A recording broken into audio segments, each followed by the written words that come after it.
என் அன்பு குழந்தையே, நீ உன்னுடைய வாழ்க்கையில் சுபிக்ஷமாக வாழப்போகின்றாய் என்கின்ற செய்தியை சேர்க்கவே சந்தோஷமாக நான் வந்துள்ளேன்.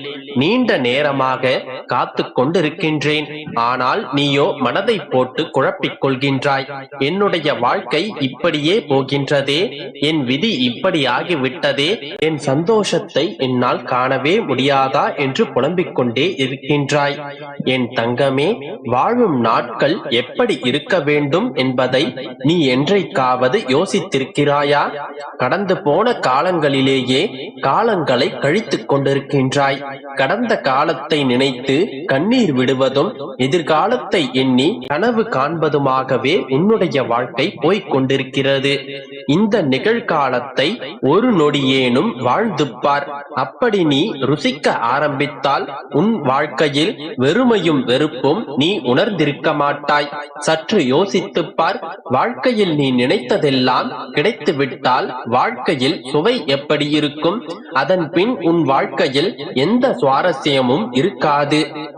எளிமையாக கிடைக்கும் எதுவும் உன்னுடைய வாழ்க்கையில் நிலைக்காது.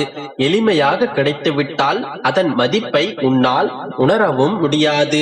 நீ நினைப்பதிலெல்லாம் நல்லதும் இருக்கும், கெட்டதும் இருக்கும். அது எல்லாமே நீ நினைத்த மாத்திரத்திலேயே அது உன்னுடைய கையில் கிடைத்துவிட்டால் நீ திருப்தியாகவும் சந்தோஷமாகவும் மகிழ்வாய். ஆனால் அது உனக்கு பாதகமான விளைவுகளை கொடுக்கும் போது நீதானே அனுபவித்தாக வேண்டும். சற்று பொறுமையாக இருந்து கொண்டால் நீ என்னிடம் கேட்டவற்றில் ஏதாவது பாதகமாக இருந்தால் அதை உனக்கு சாதகமாக மாற்றி என்னுடைய பரிபூரணமான அருளுடனும் ஆசீர்வாதத்துடனும் உன்னிடமே சேர்ப்பேன். முதலில் என்னை மட்டும் ஏன் இப்படி படைத்திருக்கிறீர்கள் அப்பா? என்னுடைய வாழ்க்கை மட்டும் ஏன் இப்படி ஆகிவிட்டது? என்னால் மட்டும் எப்படி எதையுமே சாதிக்க முடியாமல் போய்விட்டதே என்று என்னிடம் முறையிடுவதை முதலில் நிறுத்து. உன்னிடத்தில் நிறைய திறமைகள் இருக்கின்றது. ஆனால் அதை செயல்படுத்தத்தான் உனக்கு தெரியவில்லை. நான் உன்னை திறமைகள் நிறைந்த, நற்குணம் படைத்த, அன்பு நிறைந்த பிள்ளையாகவே இவ்வுலகில் நான் படைத்தேன். நீயும் சாதிக்க பிறந்த என் பிள்ளைதான். ஆனால் உன்னுடைய வாழ்க்கையில் கஷ்டம் என்கின்ற ஒன்றையே நீ நினைத்துக் கொண்டு அதில் தேங்கி நின்று முன்னேறாமல் அழுது கொண்டே இருந்தால் வாழ்க்கையில் நீ நின்று கொண்டேதானே இருப்பாய். வாழ்க்கையில் நிமிடங்கள் போய்கொண்டேதானே இருக்கும். வாழ்க்கையில் முதலில் உனக்கு எது தேவை, எது தேவையில்லை என்று பட்டியலிடு. உனக்கு எது தேவை என்று நீ நினைக்கிறாயோ அதை முன்னே நிறுத்து. அதற்கான முக்கியத்துவத்தை கொடு. அதற்காக உழைத்து போராடு. உனக்கு தேவையில்லாதவற்றையும் வழிகளை கொடுப்பதையும் பற்றி நினைத்துக் கொண்டே இருந்தால் உன்னால் உன்னுடைய வாழ்க்கையில் முன்னேற முடியாது கண்மணி. எல்லாவற்றையும் தாண்டி வரும்போதுதான் உனக்கான சிறந்த எதிர்காலத்தை நீ அடைய முடியும். நீ நினைத்த எதிர்காலமும் உன்னுடைய மனம் விரும்பும் எதிர்காலமும் உனக்காக காத்து கொண்டிருக்கின்றது. நீதான் இருந்த இடத்திலிருந்து நகராமல் இருக்கின்றாய். முதலில் உன்னுடைய பயணத்தை நீ தொடங்கினால் தானே நீ சேரும் இடத்தை நீ அடைய முடியும். பயந்து கொண்டும் தயங்கிக் கொண்டும் இருக்காதே. பயத்தின் முடிவில் தான் துணிச்சல் பிறக்கும். கஷ்டம்தான் நீ இஷ்டப்பட்டதை நீ அடைய வழிவகுக்கும். நீ முயற்சி மட்டும் செய். உன்னை நான் வெற்றியடைய செய்கிறேன். தயங்காமல் தைரியமாக போராடு. உன்னுடனே நான் இருக்கின்றேன். எப்போதும் சந்தோஷமாகவே இரு என் செல்லமே. நான் இருக்கிறேன். எதற்கும் பயப்படாதே. என் குழந்தையே, கையில் இருப்பதையெல்லாம் இழந்து கடன் பட்டு அதிலிருந்து மீள முடியாமல் கஷ்டத்தோடும் கவலையோடும் உள்ள குமுறலோடும் உருப்படியாக வாழ வேண்டிய வாழ்க்கையை தொலைத்து அடுத்தவரால் வஞ்சிக்கப்பட்டு ஏமாந்து நிற்கின்றாய். கலங்காதே. உன்னை விடுவிக்கவே இதோ நான் வந்து உன்னிடம் பேசிக் கொண்டிருக்கிறேன். நீ என்னுடைய குரலை கவனி. இதற்கு முன் நீ என்னை சாராமல் உன்னுடைய சுய புத்தியை சார்ந்தும் பிறரின் ஆசை வார்த்தைகளை கேட்டும் உனது வாழ்க்கையை நீ வாழ நினைத்தாய். அதுவே மிகப்பெரிய தோல்வியில் முடிந்துவிட்டது. நீ சிரிக்க சிரிக்க எதிர்பார்ப்பை மட்டும் மிச்சம் வைத்துவிட்டு கையில் இருந்தவையெல்லாம் கரைந்து போயின. நீ இப்போது யோசித்துக் கொண்டு உட்கார்கிறாய். உன்னுடைய யோசனைகளிலேயே நீ மூழ்கி போனாய். நிம்மதி இல்லாமல் தவித்துக் கொண்டிருக்கின்றாய். பயப்படாதே கண்மணி, இதோ உன்னை மீட்டு உனக்கு நன்மையை செய்யவே நான் இன்று உனக்காக வந்திருக்கிறேன். இனி உன்னுடைய நம்பிக்கை மறைந்துவிடப் போவதில்லை. உன்னுடைய வாழ்க்கை அஸ்தமிக்காது. உன்னுடைய மனைவி பிள்ளைகள் கதறி தவிக்க மாட்டார்கள். நான் உன்னை பலப்படுத்துவேன். நீ கோழையாக இருந்தால் எதையும் சாதிக்க முடியாது. இதோ நான் உன்னை தேடி வந்துள்ளேன். பயப்படாதே. நீ என்னுடைய பிள்ளை, எனக்கு பிரியமான என்னுடைய செல்ல பிள்ளை. துன்பம் என்கின்ற எதிரியை உன்னிடமிருந்து துரத்திட நான் வந்திருக்கின்றேன். போனதெல்லாம் போகட்டும். கடந்த காலங்கள் கடந்தே போகட்டும். இன்றுதான் முதலாய் உன்னுடைய வாழ்க்கையை நீ ஆரம்பிக்கிறாய் என்று துடிப்போடு எழுந்து நில்.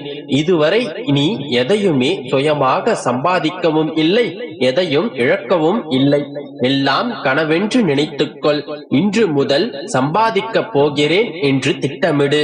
இன்றுதான் என்னுடைய தொழிலை நான் ஆரம்பிக்கப் போகிறேன். இன்றுதான் என்னுடைய தொழிலிலிருந்து ஒற்றை ரூபாயை முதலாக காணப்போகிறேன் என்று நினைத்து எழுந்திரு. ஜெயிக்கலாம். நம்பிக்கையோடு எழுந்தால் இருளுக்கு அப்பால் உள்ள ஜோதியை நீ தரிசிப்பாய். இனி நீ கடன் வாங்க மாட்டாய், கடன் தருவாய். நீ வாரி இறைத்தாலும் உனது பொருள் உன்னை விட்டு நீங்காது. நீ சின்னதாக ஒரு தொழில் தொடங்கு அல்லது புதிய வேலையை செய். நீ செய்து கொண்டிருந்து தோல்வியில் முடிந்து போன வேலையை மீண்டும் துவங்கி செயல்படுத்து. இனி நீ என்ன செய்தாலும் தோற்கப் போவதில்லை. வெற்றி உன்னுடைய வாயிற்கதவை தட்டப் போகின்றது. நம்பிக்கையும் தைரியமும் உழைப்பும் உனக்கு அதிர்ஷ்டத்தை கொண்டு வரப் போகின்றது. என்னை நினைத்து ஒரு ரூபாயை ஒரு துணியில் கட்டி காணிக்கையாக என்னிடத்தில் கொண்டு வந்து சேர்த்துவிடு. அதன் பிறகு அனைத்தையும் நான் பார்த்துக் கொள்கிறேன். நம்பிக்கையோடு இரு, நல்லதே நடக்கும். என் கூடவே இருந்து கொண்டு எனக்கு துரோகம் இழைக்கிறார்களே, என்னுடனே இருந்து கொண்டு என்னை பற்றி மற்றவர்களிடம் மட்டம் தட்டுகிறார்களே என்றெல்லாம் நினைத்து அழுது கொண்டுதானே இருக்கிறாய். எப்படி எனக்கு தெரியும் என்றுதானே பார்க்கிறாய். நீ என் பிள்ளை. எப்பொழுதும் உன் மீதுதான் என் மனம் அலைப்பாய்ந்து கொண்டிருக்கிறது. உன் அப்பா எப்பொழுதும் உன்னை பற்றியே நினைத்து கொண்டு நீ என்ன செய்கிறாய் என்று கவனித்துக் கொண்டிருக்கிறேன். என் மகளே, எப்பொழுதும் நீ என்னை நினைத்து அழுவது எனக்கு மனவேதனையாக உள்ளது. என் தங்கமே, மகளே, நீ அழுது உன் அப்பாவையும் கஷ்டப்படுத்துகிறாய். என் பிள்ளையான உன்னை பார்க்கும் பொழுது எனக்கு என்ன செய்வது என்றே தெரியவில்லை. என் அப்பா, நான் தைரியமாக இருக்கிறேன், மன உறுதியோடு இருக்கிறேன். எனக்கு துரோகம் செய்பவர்களை நீதான் பார்த்து கொள்ள வேண்டும் என்று மன உறுதியோடு சொல்லும் என் மகள் எங்கே? இப்பொழுது பார்க்கும் என் பிள்ளை எங்கே? இரண்டிற்கும் எவ்வளவு வித்தியாசங்கள்!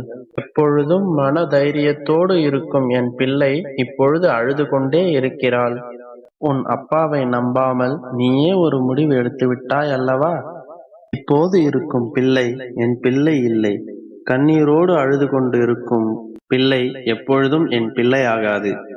கண்ணீரை துடைத்து கொண்டு எழுந்து போய் முகத்தை கழுவிக்கொண்டு என் முன்னே வந்து நின்று நீ வேண்டிய வரத்தை கேள். உன் அப்பா நான் நிறைவேற்றுகிறேன்.